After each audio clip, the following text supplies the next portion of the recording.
parce que la France était bloquée économiquement quand ils sont partis et qu'elle le reste à bien des égards. Alors ils m'écrivent qu'ils ne peuvent pas rentrer, qu'ils sont à Singapour, à Shanghai, à Vilnius, et ils regardent apparemment, assez nombreux chaque soir, des nouvelles du pays de Campagnol avec une certaine nostalgie de la France qu'ils ont quittée, et ils me le disent.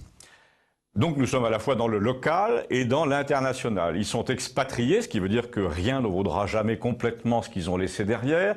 La France possède encore cette vertu que chacun lui reconnaît, d'être une sorte de pays intérieur qu'on emporte avec soi, alors que les nouveaux Français formatés à la Macron voudraient qu'il n'y ait plus rien d'intérieur en France, juste des gens d'extérieur, en somme, c'est-à-dire des gens déplaçables comme des pions, reprogrammables, qui partent en formation à l'autre bout du pays, s'il le faut, des gens à la disposition de l'économie mondiale, des Lego, des Duplo, des Playmobil sur la carte du monde.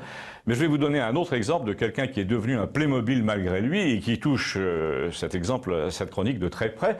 Figurez-vous que j'ai créé une page internet Campagnol et qu'il m'arrive de demander à mon hébergeur à Paris quelques conseils téléphoniques pour la gestion de la base de données. Et l'un des jeunes gens que le central d'aide à distance me fournit un soir me soumet au questionnaire habituel sur un ton un peu las.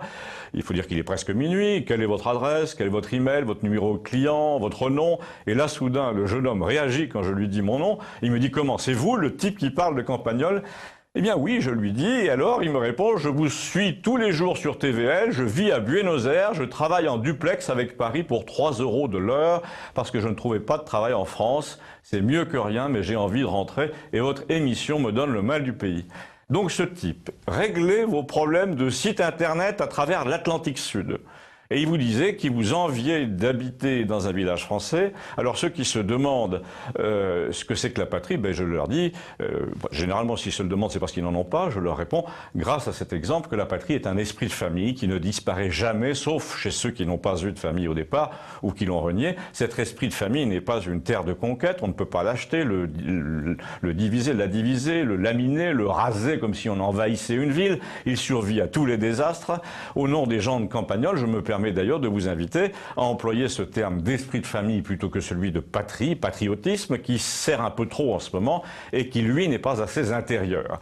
L'avantage de l'esprit de famille, c'est que c'est un mélange de génétique, d'expérience, d'éducation commune, c'est un fond de valeurs, en somme, qu'on acquiert par inadvertance et qu'on retrouve en soi quand on ferme les yeux.